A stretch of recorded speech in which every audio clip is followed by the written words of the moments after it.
Hopefully that's going to work there. Hey guys, happy Friday to you and Merry Christmas. I hope you're well, hope you're safe, and I hope you're able to spend some time, even if it's just virtually, with your family on this day.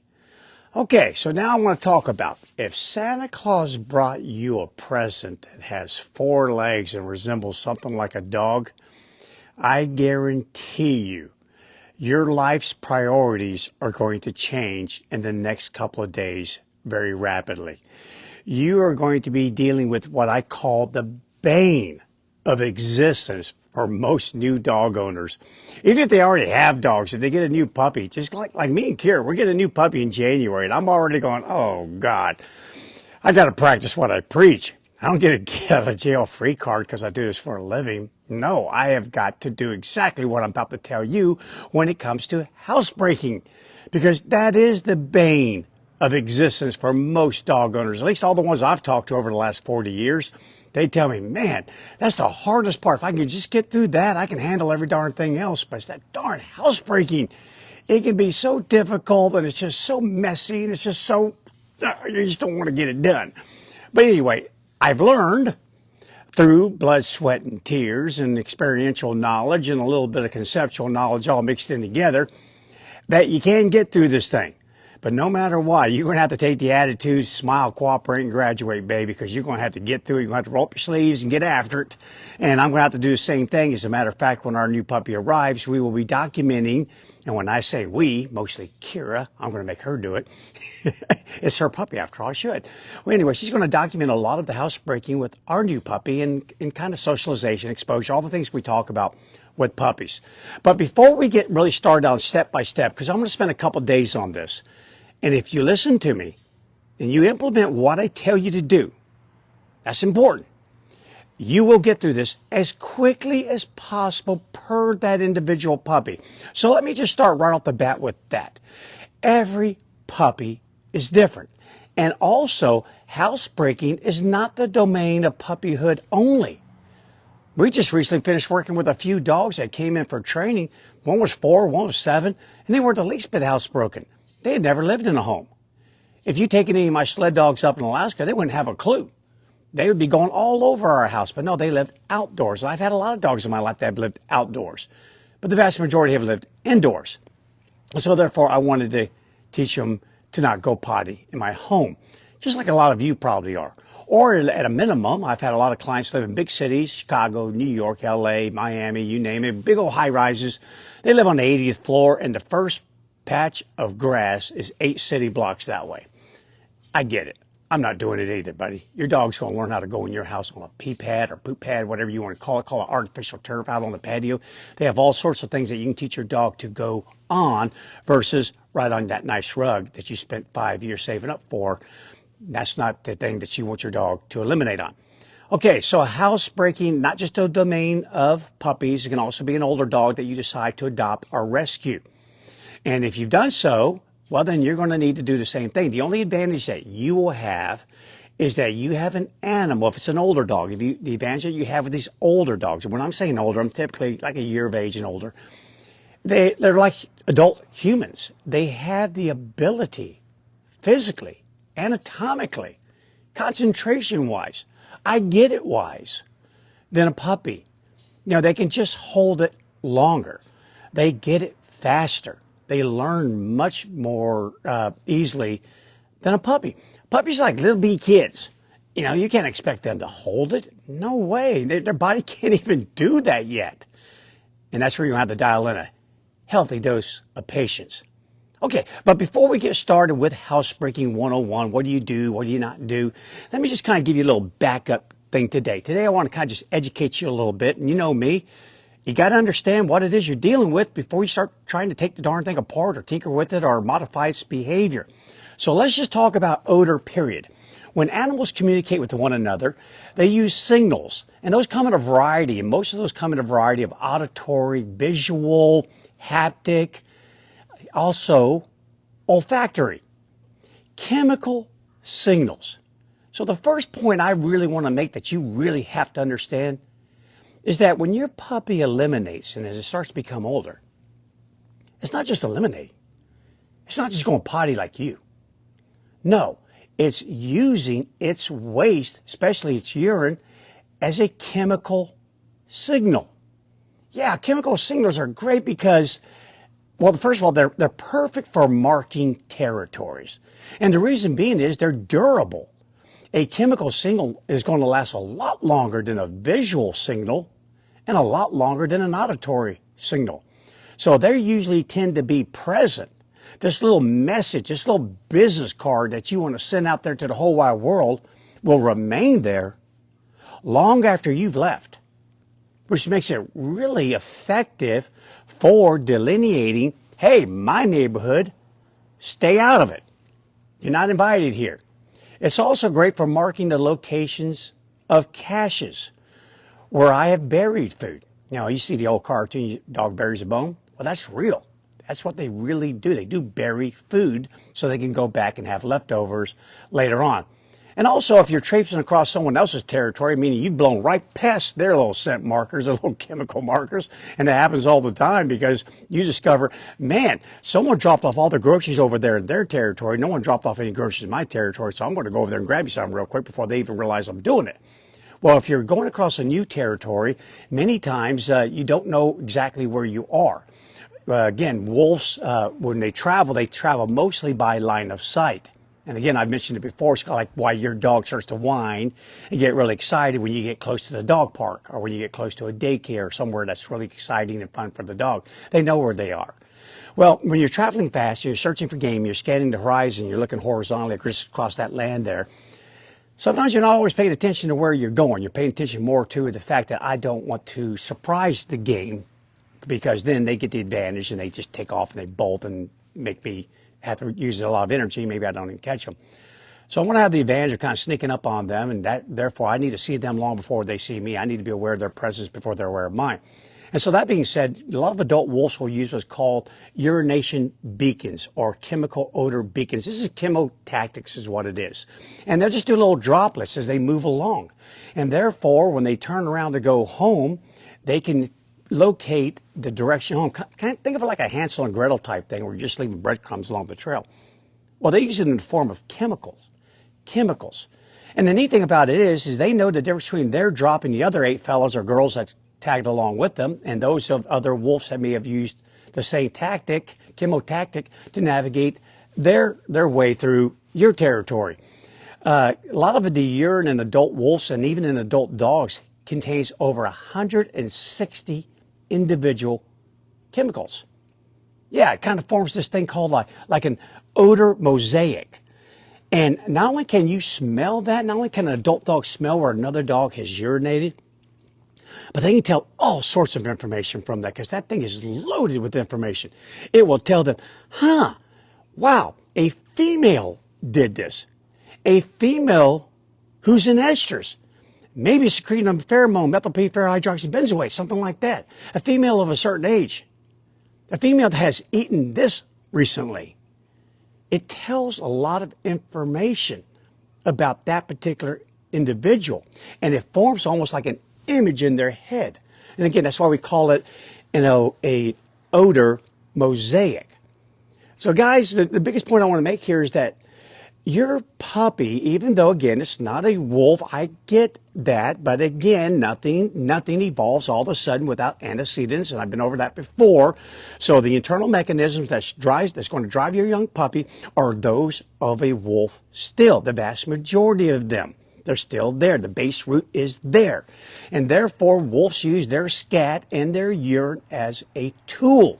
As tools to, again, I mentioned, to navigate, to delineate territories, to mark the location of hidden food. And that is good news for you because that means that they're capable of holding it when they get a little bit older for incredible periods of time. I'll take Captain for a 3-mile, 4-mile walk. And I'm telling you what, he has probably marked well over 100 objects along the way. And you think, you got to be empty. You just have to be empty. Oh, no, he's not empty. Not at all. And when I recently took him to the mountains for the first time, you know those little navigation beacons I was telling you about? He was doing that. Absolutely. You could turn around and backtrack just a little ways, and sure enough, you see these little pea-sized droplets of urine. Yeah, just like he started taking after deer. He started going after mice. Yeah, he started to revert back. So therefore, that's going to work to your advantage, that your dog will quickly grow physically and from an anatomical standpoint, but also mostly from a desire to use my waste to communicate with other conspecifics.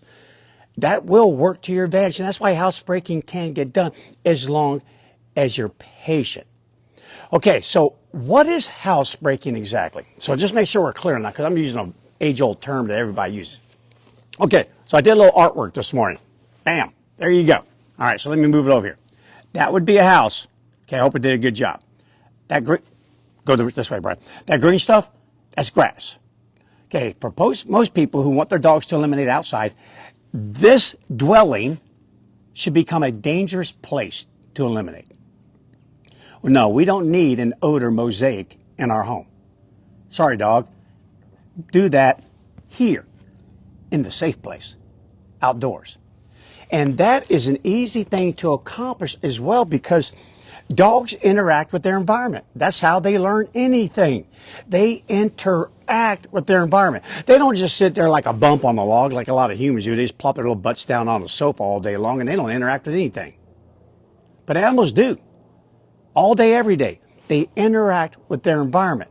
So that green grass that's out here, again, maybe I should have put the darn thing down, but that green grass right there, and inside that home, those are two different environments. Now it's up to you to teach the animal how you interact with those environments. In here and out here will be as obvious to an animal who interacts with its environment 10 times greater than that of a human being. It will be very obvious when I'm outside in that environment and when I'm inside. It'd be as obvious as if you were standing on the side of a pool deck 1 minute and underwater the next. So that helps you as well, because they pick up quickly. Now it's just a matter of consistency, a continuity that's applied to both environments. Cognition. What is cognition? It is the mental transformation of information flowing through my senses, baby. Coming on in here. And it's the mental transformation of that energy into knowledge about that environment, and then the flexible application of that knowledge in that environment so I can interact with it. And that's all you have to do, is set the stage, allowing that young puppy or that older dog to learn through their own self-discovery by interacting with that environment through cause and effect. Things happen out here that don't happen in there. That's the whole basis of housebreaking. And if you're that good and you can apply that and you can apply that consistently, and I will be giving you tools on how to do that over the next couple of days, you will get through this part of dog ownership, and you will get to it as quickly as that individual dog will allow you. Now, I want you to take that into account as well. Notice how I use that word individual. Every puppy, sorry, it's cold out here. I think my lips are frozen. Actually, I don't have lips. I was designed for the cold. At least that's what Cure says. Anyway, they're all different. Those of you who have multiple children, you get it. I don't need to tell you that. They grow up differently. They mature differently. You know, I know our daughters, they mature like that. Boys, not so much. It's different, both from a mental standpoint, psychological standpoint, physiological standpoint, different. So guys, when you get a puppy, a lot of us fall prey to the old Buster syndrome. You know, we think back 10 years ago, 15 years ago.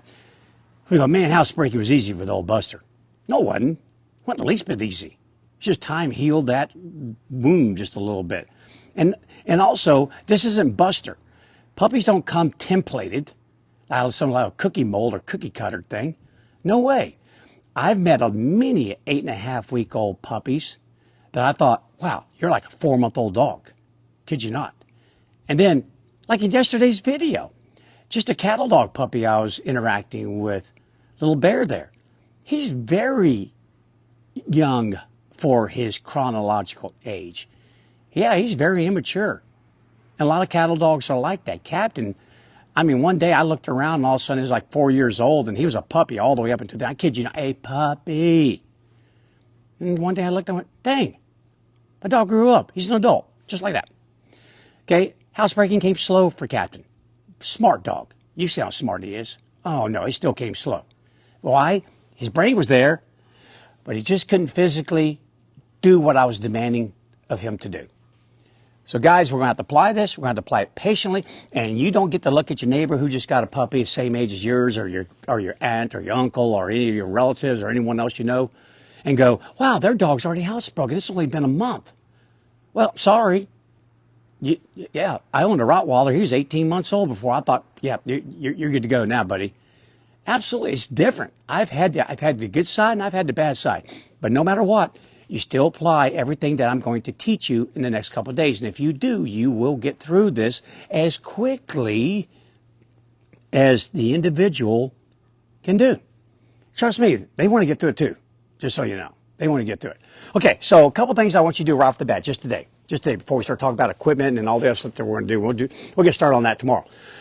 I want you to go pick out a spot. God, every time I put this thing down, I grab it back up again. Get back together here. Okay, I need you to go out here in your yard. If you're one of these people who is going to have your dog eliminate outside, some of you don't have a yard. You live in a condo. You just have concrete, and that's good to go. No worries with that, pal. No worries with that. Save it. I know you're sitting there going, but wait a minute. It's not grass. I don't care. I don't care. I've been in cities for months on end with my dog. I did not hike 8 blocks to grass. Sorry, dog. Learn to go on the concrete. They do. And then as soon as they're reintroduced back to grass again, they go back on that grass. All right, so that same concern a lot of people have when they board their dogs. Oh my gosh, you don't have any grass. Well, you can't clean grass, just so you know. Grass turns into mud, and grass turns into coccidia and a whole bunch of nasty things. So concrete, you can clean. Okay, so a lot of these proper boarding facilities will have concrete. Trust me, as soon as your dog smells where other dogs have gone, that's a huge darn signal. Tell you what, I think this is where the bathroom is located, right out here. They will go, and then when you bring them home, they'll go right back on your grass again. But anyway, no matter what, I don't care what kind of surface you have outside. Outside, if that's your desire, outside is safe, inside is dangerous. Then pick a couple spots for your dog to eliminate it. Okay, just a couple of them. And here's what I want you to do. Know this. When it comes to odor chemicals, chemical messaging, that's exactly what your dog's doing when it eliminates. A little attracts, a lot repels. Meaning the signal is scrambled. It's kind of like you turn up the radio volume in your car full blast. Now you can't make out the lyrics. It's overwhelming. It'll drive your dog away. We talked a little bit about this in tracking, why we don't want to scuff our feet and drag our feet along. That odor plume is too much for an animal who can break a scent down to a periodic table. So if you don't be a neat freak either. If you're a neat freak, well, leave a little bit out there, tiny little bit. Again, the urine we're not going to talk about, but any of the solid material, yeah, leave a little bit of that out there, just a wee little bit. It'll draw your dog to that spot. And trust me, if your puppy is 8.5 weeks of age, they already have the ability to individualize or to determine individual chemicals in the scent, individual substrates. They can do that. They know where they've been versus where another dog has been and where the cat probably went. They know that at 8.5 weeks. Again, that's why it's easy. You just got to say, remember, this is where you went yesterday? And they go, oh, yeah, that's where I went yesterday. Oh, yeah, it's right here. It was right here. Yeah, it sure was. Yeah, I didn't clean it all up. I didn't get out the big old fire hose and spray it all down gooseneck and all that sort of stuff there. No way. So don't be a total neat freak. Leave a little bit out there, but also get out there and clean it up because a whole lot will repel. Your dog will not want to go potty out there. And not to mention that most dogs are naturally clean animals. A lot of that depends upon how they were imprinted with their mother, their whelping situation. Was mother a clean dog? Did she clean up after them when they couldn't go anywhere but right there where they were? Was the breeder clean? A lot of that just depends on that. Some puppies that are born in filth have no problem being in filth. It's just a standard rule. It's called imprinting. Okay, guys, so that's really it for today. I just want to really talk to you. We're about to embark on something that's incredibly unnatural.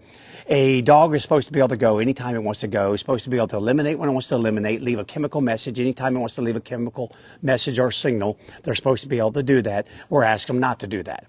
And anytime you go against the grain, everything's going to be a little bit harder. Plus, we have to wait on nature. We got to wait for them to mature enough to be able to even be housebroken at all. We have to be patient about that. We have to understand that it's for the animal. It's a behavior that can cause them a lot of anxiety and a lot of stress because it's so natural just to go, and you're telling them, no, you can't go. We'll have to be careful about any corrections that we give. We'll have to be very consistent about the two environments, allowing them to interact with the environments. There's a lot to do in housebreaking. It's not an easy task, but it is one that is everyone and every dog can become successful at it. I've never known of anyone who applied what I told them to do, failed at it. No one. And I haven't. And I'm not going to fail with this new puppy coming into my household in January. It's not happening. We will get through it. I don't know how long it's going to take. I will tell you this much. Any of those of you out there right now are hopping on Amazon looking at books. Any of those books you see housebreaking in 7 days, don't waste your money on that. Give me a break. You know better than that. I don't have to tell you that. Come on now. These are slow maturing mammals. You're smarter than that. Way smarter. Don't you dare buy into that. I know you want that to happen. I'm sorry. Sometimes you don't get what you want, but you do get what you need. Okay, and we'll have to take care of this little puppy. Okay, guys, so stay tuned. I'm going to spend a couple of days on this housebreaking. Make sure we get through it all the way. Make sure I arm you with the knowledge that you need to get through this. And again, I'm going to document it on videos, us doing it ourselves. And you'll see me. I may have to struggle just like you're going to have to struggle, but you know what? Smile, cooperate, and graduate, baby. We're going to get it done. All right, I'm going to get off this video here because I know it's Christmas and I know you want to go spend time with your family. You go do that. That's an important thing. And tomorrow we will hop onto step number 1 and 2 on housebreaking. Maybe I shouldn't have used those two numbers. Okay, I'm out of here. That's it. Goodbye. Merry Christmas to all of you.